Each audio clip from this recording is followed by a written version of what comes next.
Hello friends, welcome back to channel.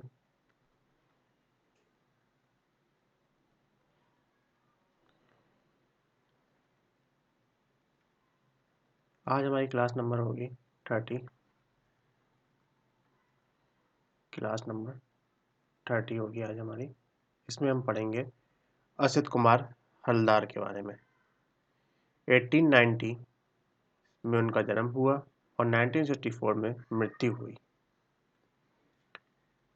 Asit Kumar Haldar एक कल्पनाशील एवं भावपूर्ण प्रवण आधुनिक चित्रकार होने के साथ-साथ एक अच्छे साहित्यकार, शिल्पकार, कला समालोचक, चिंतक, कवि, विचारक तथा मित्र दृष्टिकोण वाले दक्ष कला शिक्षक एवं संयोजक थे। हलदार का जन्म जोड़संको स्थित टैगोर भवन में विचित्र कलामय वातावरण में एक प्रतिष्ठित परिवार में सन 1890 ईस्वी में हुआ। अल्पावस्था में ही ग्रामीणों के पटचित्रण देखकर इनका बल उत्साहयुक्त जागा। बाद में अपने दादा रखालदास से, जो उस समय के प्राध्यापक थे, अपनी कला अभिरुचियों को विकसित करने में विशेष प्रेरणा एवं प्रोत्साहन मिला। 15 वर्ष की आयु में हलदार को कोलकाता के गवर्नमेंट स्कूल ऑफ आर्ट्स में दाखिला दिलवा दिया गया, जहां आपको कला गुरु अवनींद्रनाथ के यहाँ नंदलाल बोस, सुरेंद्रनाथ गांगुली तथा शारदा चरण उकील जैसे प्रतिभावान शिक्षार्थियों का साथ मिला, जिन्होंने चित्रकला को अपने जीवन का उद्देश्य बनाया था। इसी समय ई.वी. हेवले और डॉक्टर आनंद कुमार स्वामी जैसे कला मनीषियों के सानिध्य में रहकर आपने कला के पुनरुत्थान की गतिविधियों पर दृष्टिपात किया और अनेक नक्शे कदम का अनुसरण कर परवर्ती जीवन में सृजन प्रक्रिया की मूल अंत प्रेरणा बनाकर उजागर हुए। असित कुमार हलदार का जन्म 10 सितंबर 1890 ईस्वी को कलकत्ता में हुआ था। बचपन में उनका झुकाव चित्रकला की ओर था। सन 1906 में अवनी बाबू के शिष्य बने। उस समय के उनके चित्र बहुत उत्तम कोटि के थे। 1910 ईस्वी से 1911 ईस्वी के मध्य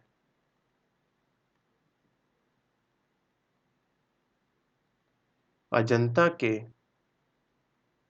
1910 ईस्वी में से और 1911 ईस्वी के मध्य अजंता के चित्रों का अध्ययन किया तथा लेडी हेरिंगम के पर्यवेक्षण में चित्रों की प्रतिलिपियां तैयार की थी। 1910 में जोगीमारा के चित्रों की प्रतिलिपियां तथा 1921 ईस्वी में बाघ के चित्रों की प्रतिलिपियां तैयार की। इस प्रकार हलदार भारतीय चित्र परंपरा में पूर्णतः अवगत हो गए।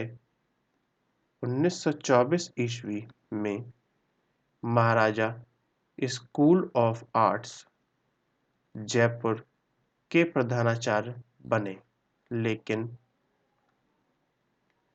एक वर्ष बाद उन्हें लखनऊ में कला एवं हस्तशिल्प विद्यालय के आचार्य पद पर आना पड़ा। 1964 ईस्वी में उनका देहावसान हो गया। हलदार ने लकड़ी, रेशम, भित्ति, कागज, कैनवास आदि धरातलों पर चित्रण कार्य किया। उन्होंने अनेक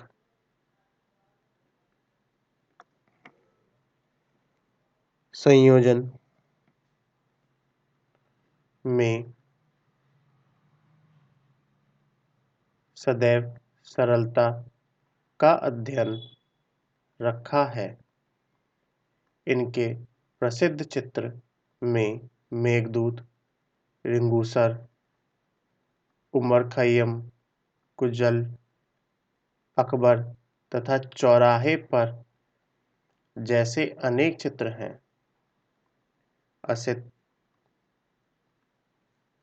कुमार ने ऐतिहासिक घटनाओं पर आधारित 30 चित्र बनाए, जिसे यूपी सरकार ने प्रकाशित किया था। एक चित्र था अनजाना सफर, अगला चित्र था बारिश के दिन, अगला झरना और प्रकृति, फिर अगला द स्पिरिट ऑफ स्टॉर्म्स, झरने की आत्मा, अकबर एवं निर्माण कांड, जंगल की आत्मा, हवा की शक्ति, ऋतुओं का नृत्य, चैतन्य और डाकू आदि। गीतांजलि, रुबायत ऑफ उमर खैयम आदि चित्र भी इनके चित्रकला की शैली गीतात्मक है।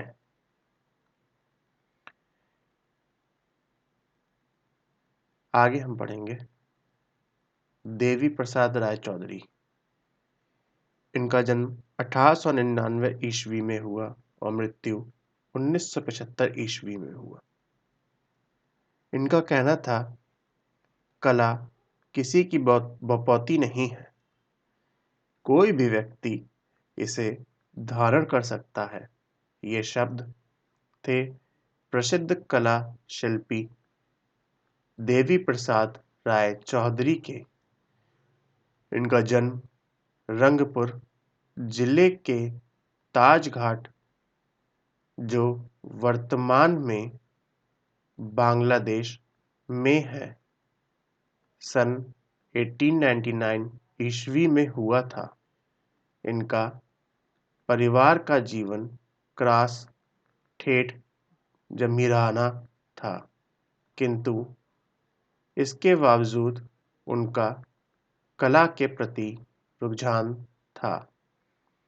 चित्रकला एवं मूर्तिकला में उनकी रुचि बाल्यकाल से ही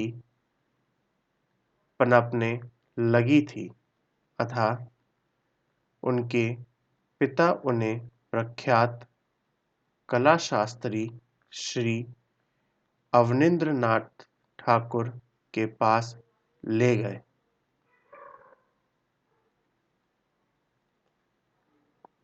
कला गुरु ठाकुर की शिक्षण पद्धति अलग प्रकार की थी। वह अपने शिष्यों को चित्रण करने की पूर्ण स्वतंत्रता देते थे कि वह किसी भी प्रकार का और किसी भी विषय का चित्र बनाए। सच्ची लगन से चित्रकारी करने पर देवी प्रसाद ने अनेक कलागुरु के मन में शीघ्र ही स्थान बना लिया और वह उनके प्रतिभाशाली शिष्यों में गिने जाने लगे।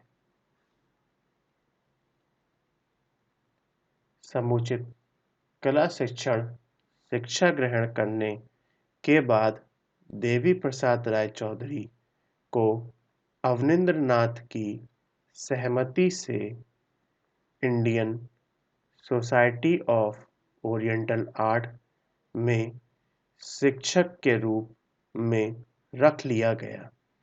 यहाँ उनका संपर्क इतावली शिल्पी व्यास से हुआ।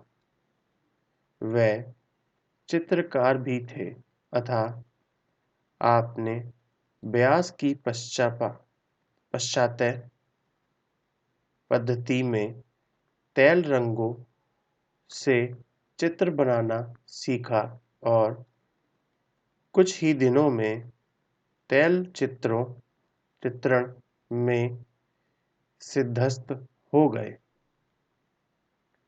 दुर्गा पूजा यात्रा तेल रंग का उत्कृष्ट चित्र है। इसके पश्चात चेन्नई के sir C P. Ramaswami Iyer, J S. कार्सिज, डॉक्टर सुब्बा राव तथा जगदीश चंद्र बसु की सिफारिश से डी.पी. राय चौधरी को डबलिन कॉलेज ऑफ आर्ट में अध्यक्ष पद पर आसीन कर दिया। यहाँ आपने 28 वर्ष तक शिक्षण कार्य नहीं किया अपितु कॉलेज की उन्नति के सूत्रधार भी रहे। शिक्षण कार्य ही नहीं किया अपितु यहाँ पे शिक्षण कार्य ही आएगा। अपितु डेवलपमेंट में भी जिम्मेदार रहे। वह राष्ट्रीय ललित कला अकादमी के फेलो एवं अध्यक्ष भी रहे। चित्रकला के साथ साथ डी.पी. राय चौधरी मूर्तिकला में भी विशेष रुचि दर्शाने लगे और दोनों विधाओं में पार्थक ढंग से अपनी विशृंखला भावनाओं को ढालते रहे। एक और डी.पी. राय चौधरी वाश पद्धति के रंगों तथा रेखाओं को उकेरते तो दूसरी ओर माटी व कांसे की मूर्तियां गाड़ते। निरंतर अभ्यास से आपने दोनों कलाओं में महारत हासिल कर ली। कहा जाता है कि डी.पी. राय चौधरी एवं अवनींद्र नाथ के चित्रों में इतनी समानता थी कि अंतर कर पाना कठिन हो जाता था। आपकी अधिकांश प्रतिमाओं के विषयों परिस्थितियों का द्वंद्व संदर्भ निरूपित हुआ है। राय चौधरी ने श्रमिक और उनके जीवन की कितनी ही समस्याओं को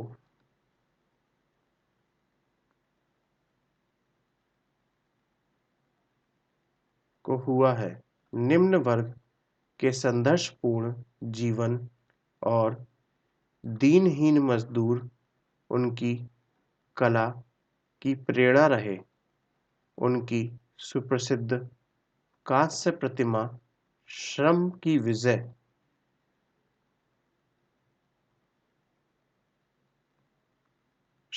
विजय में संघर्ष और कशमकश की अलग-अलग लीकें पहचानी जा सकती हैं। इसी प्रकार अन्य मूर्ति शिल्पों जब शीत ऋतु आती है, सड़क बनाने वाले प्लास्टर के निर्मित कृति में उनका उदार एवं करुणा का भाव झलकता है।